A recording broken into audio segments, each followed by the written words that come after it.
ಈಗಾಗಲೇ ನಿನ್ನೆ ಆಗಿದ್ದರಿಂದ ಈಗ ನೀವು ವಾರ್ಡನ್ನು ನಿಮಗೆ ಎಲ್ಲ ಗೊತ್ತಾಗಿತ್ತು. ಆದರೂ ಈ ದಿವಸ ಏನು ತೀರ್ಮಾನ ಆಗಿದರೆ ನಿನ್ನೆ ಕೂಡ ಆ ತೀರ್ಮಾನ ಆಯ್ತಿತ್ತು. ಆದರೂ ನಮ್ಮ ಅಲ್ಲಿ ಏನೋ ಇದಾಗಿದ್ರು ಅವ್ರಿಗೂ ಒಪ್ಪಿಗೆ ಇಲ್ಲ. ಈಗ ಅದೇ ಸಮಯಲ್ಲಿ ನಮಗೆ ಸರಿ ಅಂತ ಒಪ್ಕೊಂಡವ್ರೆ.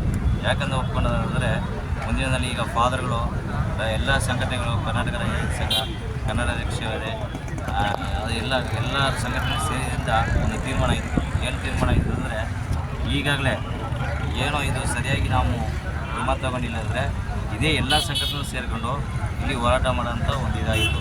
ಈಗ ಏನು ತೀರ್ಮಾನ ಇದೆ ಅಂದರೆ ಈಗ ಶೂಟಿಂಗ್ ಮಾಡಿದ್ರು ಅವ್ರನ್ನ ಡಿಸ್ಮಿಸ್ ಮಾಡಬೇಕು, ಆಮೇಲೆ ಅರೆಸ್ಟ್ ಮಾಡಬೇಕು. ಅರೆಸ್ಟ್ ಮಾಡಬಲ್ಲ ಏನು ಶಿಕ್ಷಣ ಇದೋ ಅದು ಜೈಲಿಗೆ ಅವರು ಉತ್ತಮ ಅಂತಿದ್ರೆ ಶಿಸ್ತಾಗಬೇಕು. ಆಮೇಲೆ ಇವರಿಗೆ ಮನೆಯವರಿಗೆ ಈಗ ಸರ್ಕಾರ ಕೆಲಸ ಕೊಡಬೇಕು, ಮಕ್ಕಳು ಉಳಿಬೇಕು, ಸರ್ಕಾರನೇ ಓದಿಸ್ಬೇಕು. ಆ ರೀತಿಯಲ್ಲಿ ಆಗಿದೆ.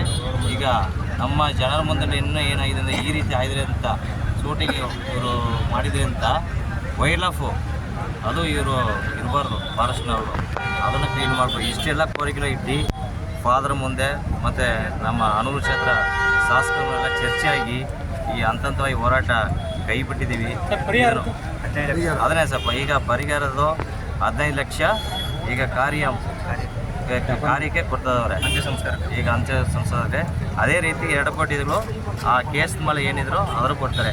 ಆದರೂ ಸರಿಯಾದ ರೀತಿಯಲ್ಲಿ ಈ 3 ಕುಟುಂಬಕ್ಕೆ ಕೊಟ್ಟಿಲ್ಲ ಅಂದರೆ ಇಷ್ಟು ಸಂಘಟನೆ ಏನು ಬಂದಿತ್ತೋ ಅಷ್ಟು ಸಂಘಟನೆ ಎಲ್ಲ ಸೇರಿ ಇದೇ ರೀತಿ ಹೋರಾಟ ಮಾಡ್ತಾರೆ. ಅಲ್ಲ, ನೀವು ಏನೇನು ಬೇಡಿಕೆ ಇಟ್ಟಿದ್ರಿಂದ ಒಂದೊಂದಾಗಿ ಒಂಚೂರು ಎಳೆಗೆ ಹೇಳ್ಬಿಡಿ ಬೇಡಿಕೆಗಳು. ಅದೇ ಸರ್ ಬೇಡಿಕೆಗಳು ಅಷ್ಟೇನೆ ಸರ್. ಫಾರೆಸ್ಟ್ನವರು ಅರೆಸ್ಟ್ ಆಗಬೇಕು, ಮತ್ತೆ